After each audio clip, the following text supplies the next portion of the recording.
Billy, football started.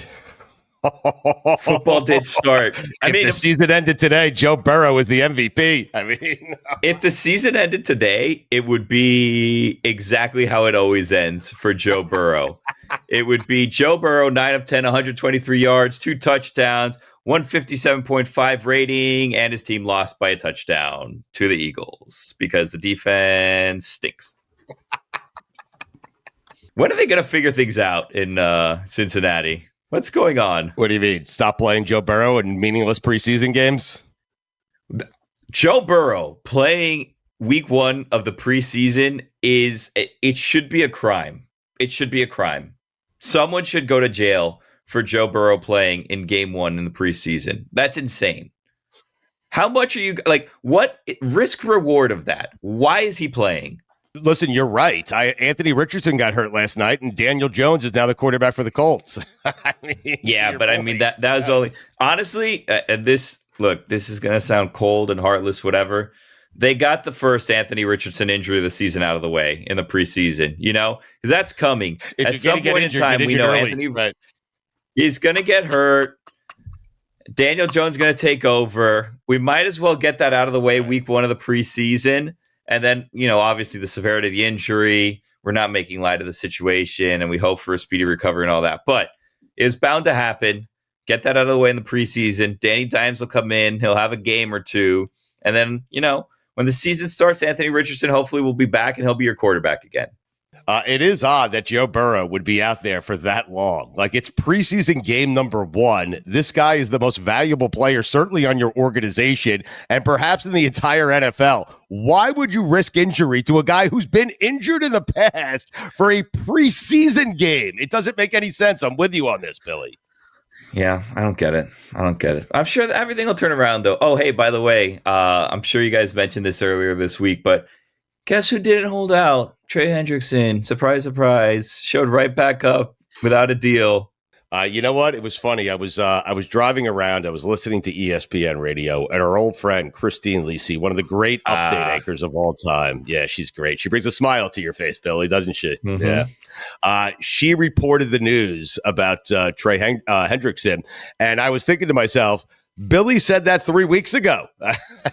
I think he's too nice. He's not going to hold out. He's going to be a hold in. The problem he's not going to hold in for long. He's going to sign a contract soon that he probably shouldn't sign because that guy just wants to fucking play football, man. That's it. Listen, here's the problem, right? We spoke to Trey Hendrickson for maybe 8 to 12 minutes at the Super Bowl because those interviews are not very long. Yeah. And he was a very nice guy. And when he was telling us about the holdout and all that stuff, as soon as he left that set, us two got together. We looked, and I was like, "This guy is not going to be holding out. Like, there's no way that he has it in him." And if I can tell that within 8 to 12 minutes, the team that he has been with for years knows immediately. Like, this guy is not going to be holding out, and the longer he holds out, the more $50,000 checks he's going to have to be writing to us. So if anything, this is good for us. Just let's play this game. Not going to give him the deal he wants. He's going to be back before the season starts, and we're just saving money that way. So you're saying someone new to the Bengals and management has probably gone to somebody and said, hey, we probably should sign this guy, Trey. He's pretty good. He had a bunch of sacks last year. And they're saying, hey, no, you don't know Trey the way we know Trey. Yeah, just exactly right. Waiting game. That's it. Unfortunately, that's exactly right, I think. Yeah. Poor Trey. Poor Trey is right. And he even did the whole thing where he's like, you know what? We're leaving Cincinnati. We're going to Florida. We're moving out of Cincinnati. We're not going to be here. And it's like, well, like a week later, I guess, they flew right back over there, and now he's back-ish. Yeah, you just can't resist it. Yeah. I mean, I don't blame him. Well, look at us. We're back. We haven't gotten the big paycheck, and we're here. How's our holdout? I wish we held out. We should have. Well. Jalen Milroe, huh? I don't. Stu, I was going to say, did you see Pete Carroll's return to Seattle? A big tie yesterday, 23-23. 23, yeah, revenge game. Yeah, that tie down the road. Yeah, could help someone. I mean, it can't because it's preseason, but it could, I don't know why I'm fascinated with Jalen Milroe. He was 6 of 10 for 61 yards, no touchdowns. but he can scoot, Billy. 3 carries, 38 yards. I mean, yeah, it's preseason, man. it's the preseason. Yeah, I know. I mean, but Burrow. How are we feeling about the Raiders this year? I don't know. Are the Raiders for real? Is that what we're asking? Way too good of a division. Yeah. Like, listen, we're going to talk to Aaron Schatz here in just a second. He's our buddy. He has the Football Almanac out again this year, and he factors things like that into the equation, the strength of that division. And I'm kind of with Taylor. I think Las Vegas is a team that's pretty good, but I don't think they have any shot of winning that division. They're in the same division as Kansas City and Denver, man. I'm feeling good about my Dolphins this year. I feel like Aaron's going to deliver some good news. Everything has said the opposite, but this is a guy that's not going to let the outside noise impact this decision. You know what I mean? Right. You think he's not going to let the Dolphins? The talking. Well, I don't know that he's high on the Dolphins, but I feel like number base, none of those distractions should get in the way of what's actually going to go on with. I'm excited. I feel like if there's anyone to deliver good news about the Dolphins, it's Aaron. Because he lets the numbers do the talking, right? Well, yeah, because I saw like USA Today earlier this week did predictions. They're like, Dolphins are going to be 5-12. And I was like, not good. No, not something that I want to hear. Right. 5-12. I don't like that. We got to get a numbers guy to come on here and say, you know what? Forget about all the distractions, all the nonsense. Mike McDaniel saying, hey, guess what? Today we're one day closer to death, which is the strangest quote ever. I don't know what that was all about. Then we have Tyreek doing Tyreek things. He's bullying Jason Sanders, saying you better not miss any kicks this year, which we know he's going to miss kicks this year. Let's not be silly boys about this situation. Obviously, he's gonna miss kicks. And then Jason Sanders says you better not drop any passes this year. And it's just like, okay, all right, guys, just win some football games, okay? I'm not going to curse, but just win some games. Win some D football games. That's damn. Win some damn football. I'm not going to curse. Win some damn football games already. Enough of this nonsense, circus, sideshow, ridiculous. Tua's out there. He's doing Trump impressions on the podium. Like, win some games, okay? Enough already. On a president's council. I don't know how I got on the president's council. How does this work? How do people just get added to presidential councils and not know that they're on them? It's nonsense. Just win some football games already. Enough. Spent $300 to frame that Tua jersey. It's going to be worthless. Not even worth the price of the frame at this point. Good golly. Anyways, Aaron Schatz is joining us. Schatz. Yeah. You better tell me something good about the Dolphins. I don't know if I can take it all over the Dolphins. He better give me some good news about the Dolphins. I can't take my heart. Aaron, if you're listening, which you're not, my heart can't take any more bad news about this Dolphins team. Lie to me if you have to. As you were.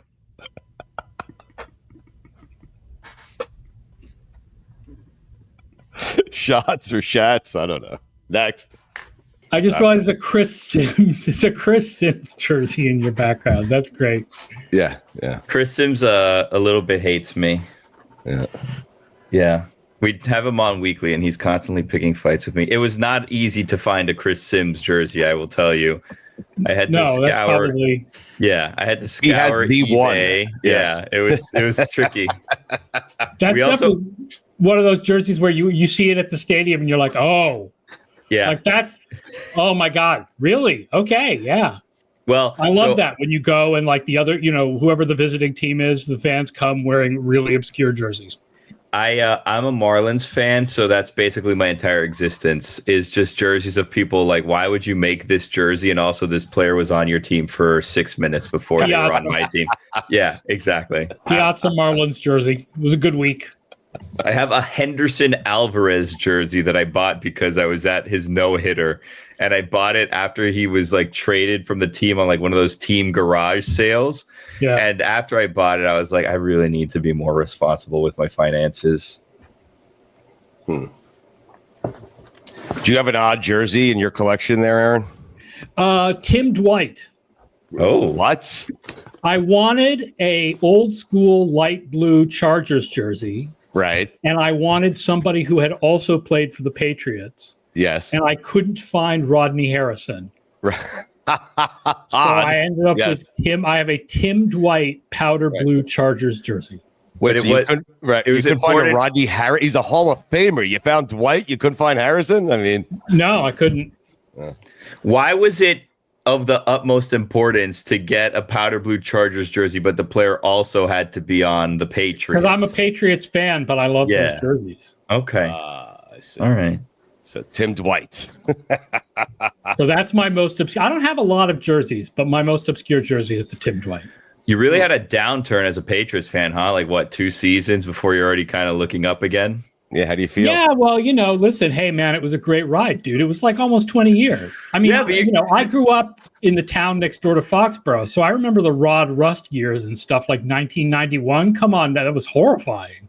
Yeah. Like, it's been so good for 20 years. Like, we don't deserve, we can have a couple of off years. It's fine. No, but I feel like you're headed back up. I mean, you will tell me how the analytics might tell you that's not the case, but I feel like as the layman, you're in the right direction again. Like, there's hope.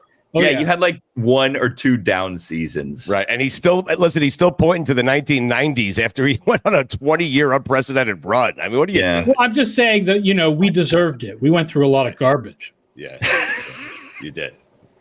But they paid you back in spades. I mean. Oh, my God, totally. Yes. Oh, I have no complaints. If they never win another Super Bowl as long as I live, I feel like we've still done it pretty good. Aaron Schatz is with us. He is the CAO, FTN Fantasy, ESPN NFL analyst. He joins us every year. Billy, his almanac is out. His annual almanac is out. That means we're getting closer to football. There it is. Look at it. Print edition. Wasn't easy to find. Took a little bit, Aaron. I as a fellow, as a fellow print head, you got last year's print edition. This year's a bit pricey. No, it's on Amazon. If people search for FTN Football Almanac 2025, it will come up. But also the PDF is a little cheaper. FTNFantasy.com/almanac for the PDF. How do you feel about PDFs? I mean, obviously that's how you put it out primarily this year. It's easier to get it to the masses. The subscribers can get it instantly. But I like to touch the pages. I like to highlight. I like to circle. I like to take notes. Yeah. I like the physical book. When I do like radio interviews and stuff, I'll be like looking things up in the physical book rather than on my screen sometimes. The problem is I'd like to do a Kindle edition. Oh. But the tables, all the stat tables, don't translate to Kindle to the way that in Kindle you can change the font size and stuff. Yeah. It doesn't work right. It looks weird. So we can't do a Kindle version. I'm looking forward to the days where books have a comeback the way vinyl has a comeback. Like enough of these Kindles and these iBooks. I tried to save books, Billy. You know that. Yeah, exactly right.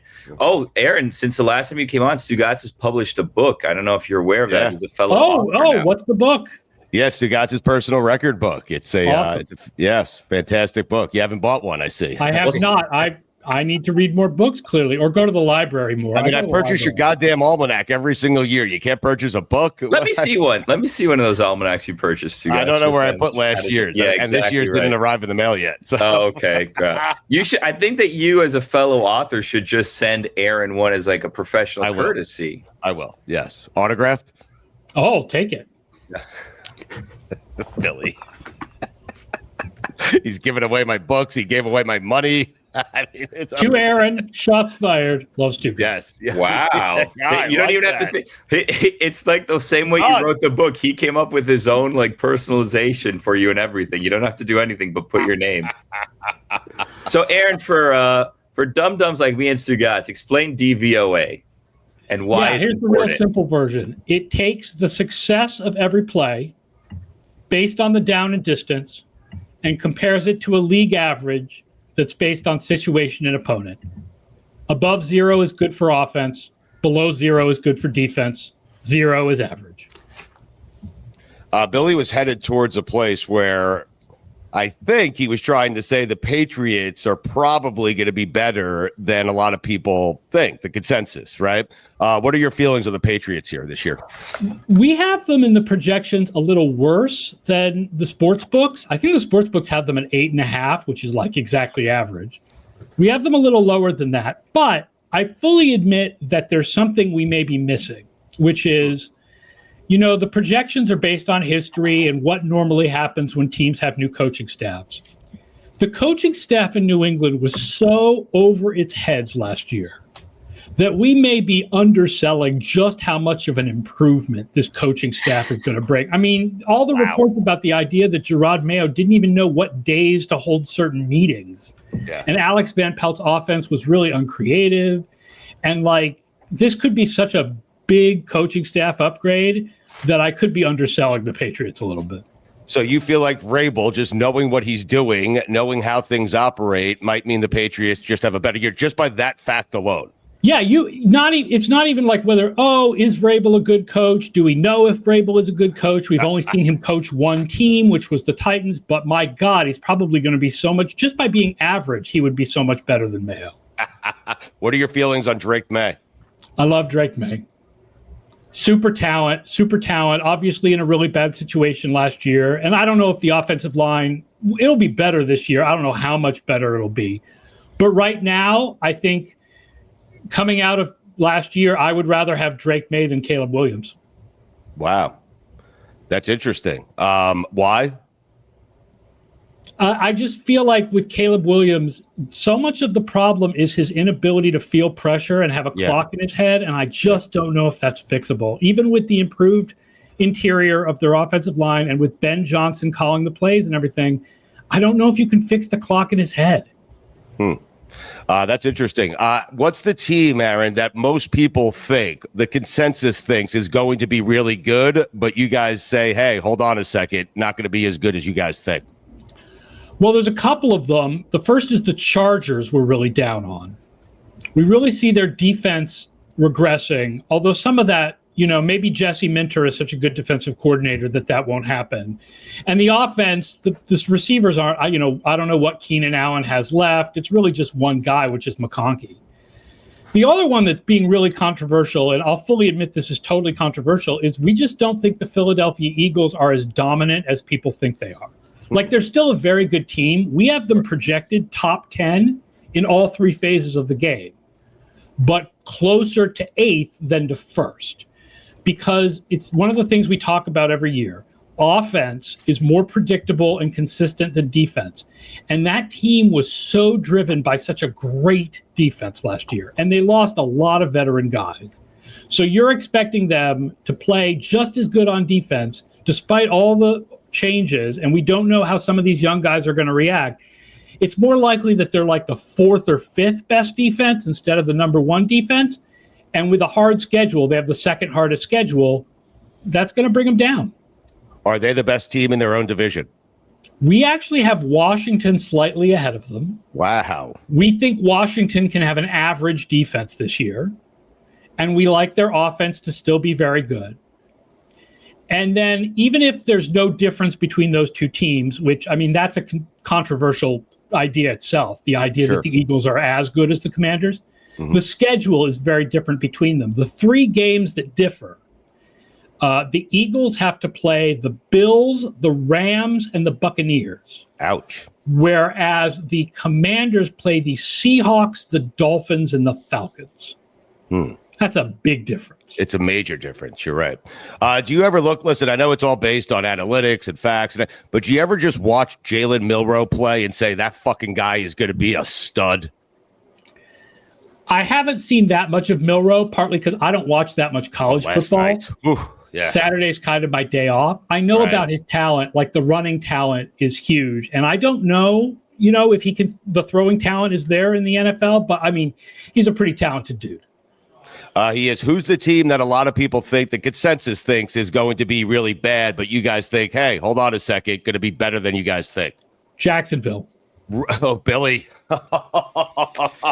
This Trevor Lawrence, make or break already, Aaron. I'm so sick of hearing about Trevor Lawrence. It is kind of make or break. Make or break. I keep quoting this, so I apologize for whoever's joke this was that I'm stealing. Yeah. But somebody before the Bills and Jaguars played last year said, it's time for my 2 favorite quarterbacks, Josh Allen and the idea of Trevor Lawrence. How long is this guy's rope going to be, honestly? I'm laughing at your fake joke. The greatest of all time. Look, if Liam Cohen and having Travis Hunter and Brian Thomas as receivers can't bring out an above-average offense, then you have to start questioning things. Absolutely. But I think it can. All right, so why Jacksonville? Explain that. think their defense will improve. Right. They were last in the league, I believe, last year in turnovers per drive. That is going to regress towards the mean. I think their offense can improve with Liam Cohen, with Travis Hunter. I mean, we don't know. It's the biggest and most fun question of the year, right? Is Travis Hunter. What are we doing here, man? Like, it's going to either be awesome or it's going to be a train wreck. I don't know what is going to happen with him, but it's great to watch. They have an easier schedule than Houston. I think Houston's defense will come back to the pack a little bit. So we actually like Jacksonville. I think they're only an average team, but that's still better than people think they are. And it's probably good enough to win that division. Aaron, I saw a stat by DVOA that the two best 5-year runs for a team without a Super Bowl appearance in NFL history, it's the Baltimore Ravens the past 5 years and the Buffalo Bills the past 5 years. Which team do you think is more likely to win a Super Bowl this year? I like the Bills over the Ravens. Now, it's interesting. The projections have the Ravens as the better team, but the Bills with more average wins in our simulations because the Bills have a very easy schedule and the Ravens have a kind of average schedule. But also, they play each other in week 1, and that game is in Buffalo. And that is enough of an advantage to make the Bills more likely to get the number 1 seed and have the home field advantage in the playoffs, which means another game in Buffalo. That's the thing, man. Like, I feel like Josh Allen and Lamar Jackson are both good enough to get over the hump, but only one of them can do it. Right. Do you have a stat that translates well to on-field success, but doesn't translate well to like fantasy success? Because like you have the season predictions, how you think the teams are going to do. Then you also have FTN fantasy. So I guess where is there not overlap in this is going to be someone who's really good, but I won't see it in this other aspect of what we do? I mean, obviously defense and certain players that are very efficient, but don't have a lot of usage, right? Like so much of fantasy is about usage, man. You got to get the carries. You got to get the receptions. Also, so many leagues now are point per reception that guys that get a lot of long catches, but not as many just raw reception totals get kind of underrated by fantasy because they don't get that point per reception. Aaron, where do the Chiefs fall into the mix this year in your projections in the AFC? We have them as the number 4 team in projected DVOA. So that would be 3rd in the AFC behind Buffalo and Baltimore, which I think makes sense. I think they're going to be better than last year, but without as much luck. They're not, I mean, the stuff that happened to them with weird bounces and stuff last year. One of the things we say in the book, it's almost like they were trying for some weird video game achievement where you win a number of games in weird ways. And then you get like a golden star or something. Like they just won in so many weird ways. And that's not going to happen again. But they're probably going to be better because they're going to have Hollywood Brown and Rashee Rice and Xavier Worthy with a year of experience all at the same time. Even though Kelsey's getting old, man. Kelsey's getting old. Yeah, he is. I was looking at FTN's Super Bowl chances to get to the Super Bowl. And there's some teams like the Colts, the Titans, and the Giants that range from like 0.1% to like 0.2%, and then there's the Panthers. He's so impressed that you have poured over this information, my friend. Go ahead. Yes. The Panthers, the Jets, the Saints, and the Browns. This graphic here, 0%. Oh. So there's 0% chance that. Well, those are rounding. I mean, it's rounding. They have a chance. It's just like no, I prefer the Jets at a 0% chance, Aaron. That's well done by you. Okay. There's still a chance, but it's really remote. It's rounded to 0.0. The Saints are the worst team in the NFL because they have no hope. At least the Panthers have hope. Right. Like the Saints have no hope. It's just it seems like they have equal hope. I mean, you're giving them both a 0% chance of winning it. So nah, because there's more upside with Bryce Young than there is with Tyler Shuck. Right. So you rounded up the Giants to 0.1%, huh? I mean, Russell Wilson has a better chance than Bryce Young. That defensive line, Abdul Carter, man, I mean, they may have a defense. If you are doing glass half full, 99.9% they don't, but that 0.1% they may. Yeah, well, also like 90% they do, but their offense is so bad that it doesn't matter. I think San Francisco has to be worse this year than they've been in years past. Am I wrong? Yeah, we have San Francisco very high. Yeah, we like San Francisco this year. Wow. They were 14th last year in DVOA, despite being 6-11. And now they're much healthier. And yeah, they lost some dudes on defense, but they're much healthier. Like, yeah, Ayuk won't play for the first few weeks, but there's a lot of in Kyle Shanahan we trust. His offense is just, when they have the health, they're always really good. Stugotz, I took notes on DVOA to kind of try to explain it to you, and Aaron can correct me if I'm wrong as to how DVOA works so that you would understand, okay? Thank you. So DVOA, league average is 0%. Is that so far so good, Aaron? Yep. Okay. Then a good team's offense is over 0%. A good team's defense is under 0%. Okay, Stugotz, in 2023, the best offense was 31.8%, more or less. The best defense was negative 23.3%. Best offensive teams are usually around 30%. Best defensive teams are usually around negative 20%. Mm-hmm. Is this helpful for you, Stugotz? So if I were to tell you, for example, Baltimore had a negative 23.3% DVOA defense, you would say that's good or bad? I would say that's terrible. That's good. That's the best. Negative 23.3%. He's more of a visual guy. Yeah. Then I found out for individual I see Milroe play, and I say that fucking guy is going to be great. You know? Okay, so individual players, then we'll go to individual stats. For individual players, the best offense is around 40% for passing and receiving and around 30% for rushings. Right. So if I were to tell you, like, Genti ends up having like a 28% DVOA season, you'd say that's good or bad? I would say that's decent. That's good. It's a good 30% is like great. Learning. Yeah. And that league average for passing isn't 0%. It's higher. League average for rushing is lower than 0%. So the average rusher is less than 0%. Does this clear things up for you at all? The best lessons for this are passing is generally better than rushing. Mm-hmm. Right. And the best offenses are generally better than the best defenses. Huh. So offense wins championships.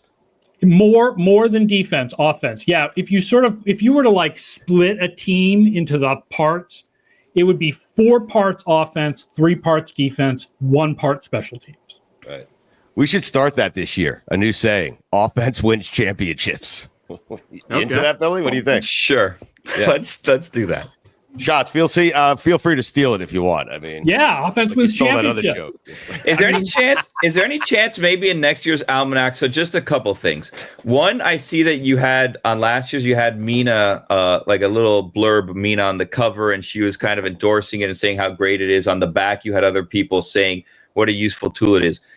I'd like to offer on his behalf, Stugotz, to write up something for you for your next year's edition. Oh, I would take it. Where he could bring endorse it on, man. We like to rotate those little blurbs. I also maybe as like an addendum or something that we just put in there somewhere, maybe like the last page, just a Stugotz created stat. So we don't have to put it for every team, but like we'll spend a year creating a stat. We'll come up with a formula, and then he could just give percentages or whatever. Please make it something teams. like hardcore fullback blocks or something.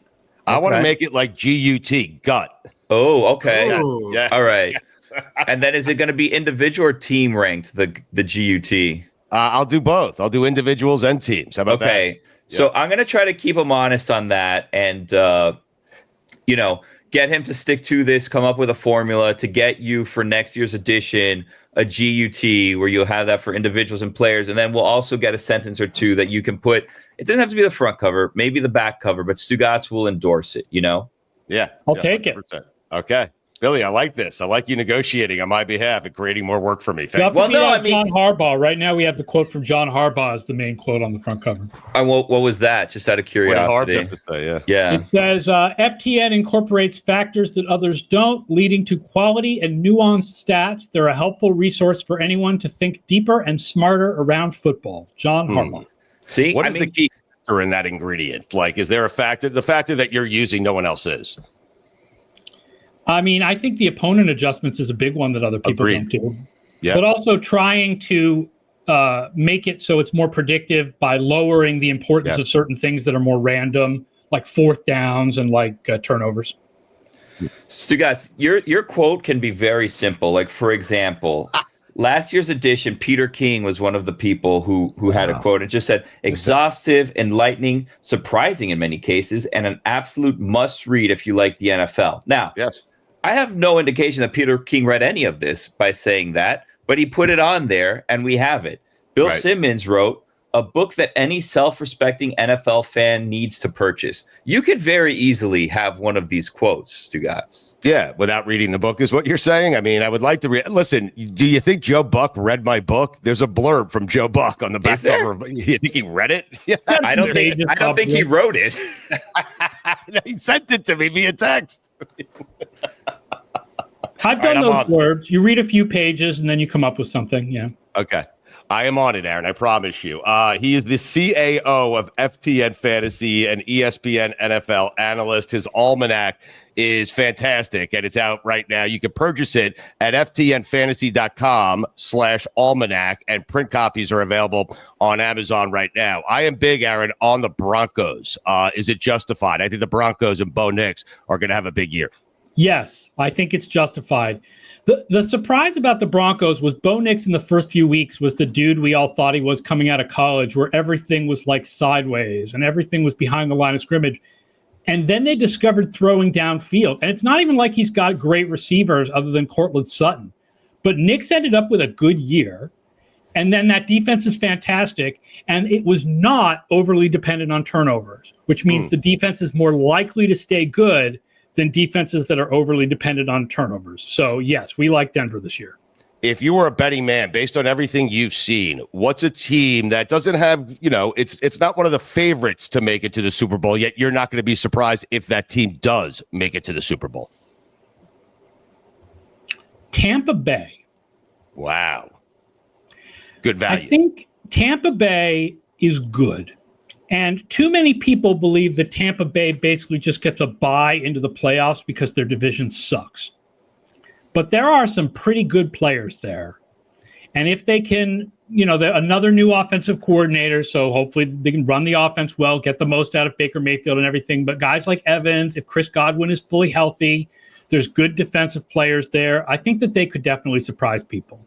Wow, they're like plus 3,000 right now just to make it to the Super Bowl. I mean, my favorites to make the Super Bowl are everybody else's, right? Like Detroit and, Baltimore and Buffalo. Right. And, yeah, but those are the easy picks. I'm looking for, easy picks. Yeah. So how about in the AFC? Is there a team? I guess the biggest surprise win in the AFC would be Denver. Denver. Yeah, if you wanted to, if you weren't going to go with the big three, if it wasn't going to be Buffalo, Baltimore, Kansas City, what's the most likely team to make it out of the AFC? I would say Denver. Aaron, how do you feel about the Houston Texans? Because it felt like going into last year, everybody was kind of riding that CJ Stroud wave. And then he didn't have as good a year, I think, as people hoped. But now going into year 3, where are you at with them? I don't know if they've fixed the offensive line, right? The problem wasn't Stroud. It was the offensive line. And they've brought in a lot of guys that they're kind of hoping maybe can be guys. But, I mean, they got rid of their best linemen. So who knows what they're going to get. And the same thing that's true of the Eagles is true of the Texans, which is that offense is more consistent than defense. They were the number 2 defense last year. So again, not as likely to be as strong on defense, even with the same players, right? I mean, I'm not saying that there aren't a lot of really talented guys like Will Anderson and Derek Stingley and everything. It's just defense is just less consistent. How are the Dolphins looking to you guys this year? We were talking about this on our podcast yesterday. We do the Schatz and Tanier NFL podcast on Thursdays and with Mike Tanier. And he feels like there's a chance they're going to completely collapse. Like, there is some non-stats stuff going on with this team. First of all, like, Mike McDaniel sounds like he's seen the, like, edge of the universe, and it's foreboding. Yeah. Feeling of doom. Do that to you, man. I mean, and Tua and Tyreek Hill don't seem to get along, and then Tyreek's having all these issues, and then I have no idea who plays corner. I mean, I do know who plays cornerback for them, but none of them seem to be very good. They traded their one good cornerback, and then Kader Cowho got hurt, and so yeah, I think they're going to be kind of average, but there's a possibility that they're a big, gigantic mess. Wow. How's it feel, Billy? I mean, not great. So far, all the quotes you see out of camp, I saw quotes yesterday from McDaniels like, Tua and Tyreek seem to really they're really starting to get each other. It's like, yeah, it's been 4 years. This should have been the case. Tua's really grown into the leader on this team. Like, yeah, in his 5th season, he's been a captain for like 3 years already. Like, what is going on here? I don't understand this. Mike McDaniel, Aaron, let me ask you, this is a not stat-based opinion. Mike McDaniel, at what point did it go from, wow, this guy's a genius to this guy's kind of kooky? Like, I'm not sure he has it all figured out. Then he started losing. Last year. So here's the big thing I thought. First of all, it seemed like teams kind of figured out their scheme a bit last year. And there was no plan for there was no evolution of it, I don't think. And the other was when you see what Matt LaFleur in Green Bay was able to do with Malik freaking Willis as his backup quarterback, and then you look at what Miami does with backup quarterbacks, which is nothing, you start to question McDaniel's ability to, like, come up with an offense for people other than Tua, which is a problem when you have a quarterback who has concussion issues and misses a couple games every year. Who do you think is the best offensive mind in football right now? Is it Kevin O'Connell? It's either Ben Johnson or Kevin O'Connell or McVay. Wow.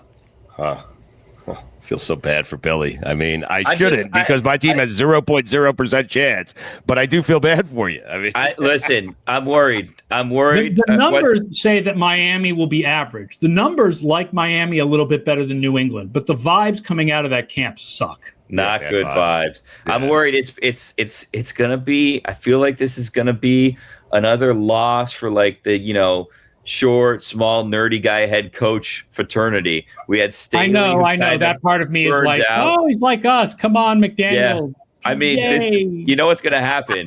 We had Staley kind of flame out. McDaniel's trending in that direction. Hey, we're a coaching cycle away from Cowher and Belichick coming back.